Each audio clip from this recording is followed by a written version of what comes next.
Ay mga kabatang Quiapo, ito na po ang recap ng September 8. Sa kasal naman nila Ramon, dumating si Angkong at ang pamilya nito. At binati siya ng bataan ni Angkong. Ramon, congratulations, sana makabawi kami. At sumagot si Ramon, dapat lang bumawi kayo. Malaki ang utang niyo sa amin. At sumagot ang tatay ni Ramon, o tama na yan, mausapan na yan tungkol sa utang. Ngayon, araw ng kasiyahan. Angkong, pwede na kayo pumasok. Sa kwarto naman ni Mokang, kumatok si Jill. Mokang, Jill, pasok. Monique, sabay umiyakap ni Jill si Monique. At sinabi, grabe ang ganda-ganda mo. O parang hindi ka excited. Bakit? Ikakasal ka na. Ayos lang ako. Okay lang ako.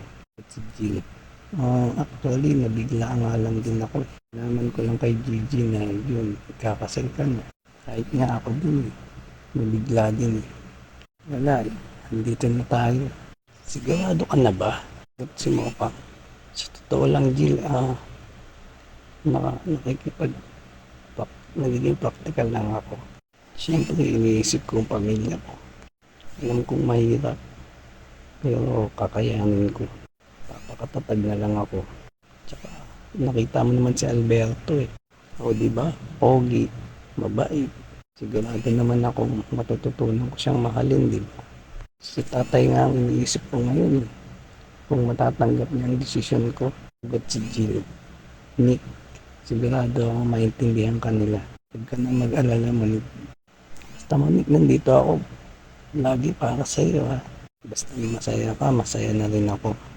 Actually, kinilig nga ako nang inimbitahan mo ako sa wedding mo. Ginawa mo pa akong bridesmaid. Hala ko, nakalimutan mo na ako. Sumagot si Mokang, ay grabe siya. Ayos ka lang ba? Isa ka sa mga best friend ko, no? Kaya kailangan nandito ka.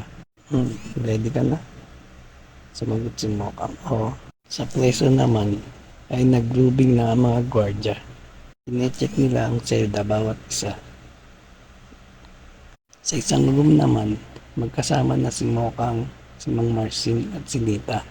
At sinabi ni Mang Marcin, Tart, lapit mo nga ako kay Mokang at kakausapin ko si Mokang. At sumagot si Nita, anak, kausapin ka daw ng tatay mo. Anak, hindi ka masaya. Sumagot si Monique, ay, masaya naman ako. Sumagot si Mang Marcin, malungkot ang mga mata mo.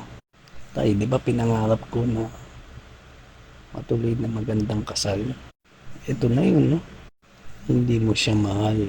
Nagsakripisyo ka lang para sa akin. Anak, kasalanan ko. Sorry. Hindi mo kasalanan, tay. Yung sakripisyo lang ang pag-uusapan natin. Mas marami na kayong sakripisyo binuo para sa akin. Umiyak si Mang Marcin. Pasensya na, anak. Tay, makinig kayo sa akin. Huwag kayong magsasorry sa akin. Inanda ko ang sarili ko para gawin ko ang lahat para sa inyo. Ang importante sa akin, ligtas kayo, tay. Ngayon, masaya na ako kasi nakasama ko kayo sa araw na to. Masaya ako kasi magaling na kayo. At nagyakapan ng tatlong mag-ina. Sa kotse naman, ay nag-iyakan ng mag-ina. Si Mokang, Marcin at Nita. Kumatok si Jill sa sasakyan nila. Ngunit, sorry, pero kailangan na kayo sa loob. Nakita ni Jill na naiyak si Mokang. At sumagot si Mokang, sige, punta na kami. Thank you for watching. Follow for more po. Follow for more video. Abangan po yung part 2. Salamat po.